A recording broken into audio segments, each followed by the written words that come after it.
বাড়িটা মোড়ল বাড়ি নামে পরিচিত। পদ্মজার দাদার নাম ছিলেন মিয়াফর মোড়ল। তিনি গ্রামের একজন সম্মানিত লোক ছিলেন। 6 কাঠা জমির ওপর টিনের বিশাল বড় বাড়ি বানিয়েছিলেন 4 ছেলের জন্য। 2 ছেলে 16 বছর আগে 1971 সালের যুদ্ধে নিহত হয়েছে। দুজনই টকবাগে যুবক ছিল। আর একজন 8 বছর বয়সে কলেরা রোগে গত হন। বাকি রইল মোর্শেদ মোড়ল। বর্তমানে এই বাড়ি মোর্শেদের অধীনে, যদিও তিনি থাকেন না সব সময়। পুরো বাড়ির চারপাশ জুড়ে গাছগাছালি, বাড়ির পিছনে নদী। রাত 9টা বাজলেই পরিবেশ নিশুতি রাতের রূপ ধারণ করে। রাতের এই নির্জন প্রান্তর ঝিঝি পোকার ডাকে ছেয়ে গেছে।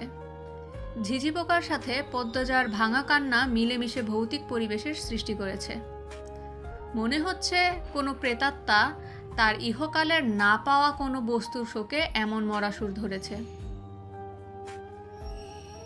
হেমলতা পদ্মজাকে টেনে পাশে বসান। পদ্মজা ডান হাতের উল্টো পাশ দিয়ে চোখের জল মুছে হেমলতাকে বলল, মামা, সৌদিতে যাওয়ার আগের দিন আমাদের সবার দাওয়াত ছিল না নানা বাড়ি? খালামণি, ভাই বোনেরা এসেছিল। সেদিন ঢাকা থেকে যাত্রার লোক আসছিল স্কুলে, মনে আছে আম্মা? আছে। উঠোনে ধপ করে একটা আওয়াজ হয়। হেমলতা পদ্মজা কেঁপে ওঠে। পূর্ণাপ্রেমা দরজায় কান পেতে রেখেছিল মা বোনের কথা শুনতে। হুট করে কিছু পড়ে যাওয়ার আওয়াজ হওয়াতেই দুজন ভয় পেয়ে যায়। দরজা ঠেলে হুড়মুড়িয়ে রুমে ঢুকে পড়ে। হেমলতা বড় মেয়ের সাথে গোপন বৈঠক ভেঙে দ্রুত পায়ে বারান্দায় এসে দাঁড়ান। উঠোনে বিদ্যুৎ নেই। হারিকেন জ্বালান। পিছনে 3 মেয়ে এসে দাঁড়িয়েছে। একজন মায়ের 3 মেয়ে নিয়ে একা এত বড় বাড়িতে বাস করা যুদ্ধ বটে। হেমলতা গলা উঁচিয়ে প্রশ্ন করেন, কে কে ওখানে? আমি। চিরপরিচিত এই কণ্ঠ চিনতে হেমলতার বিড়ম্বনা হলো না। তিনি ব্যস্ত উপায়ে উঠোনে নেমে আসেন। গেটের পাশে মোর্শেদ মোড়ল পড়ে রয়েছেন, গায়ে চাদর।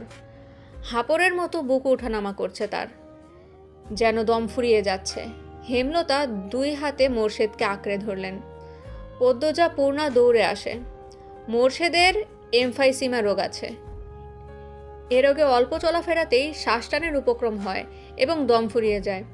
শ্বাস নেবার সময় গলার শির ভরে যায়। 3 মা মেয়ে মোর্শেদকে ধরে রুমে নিয়ে যায়। মোর্শেদ এইভাবেই হুটহাট করে বাড়ি ফেরে।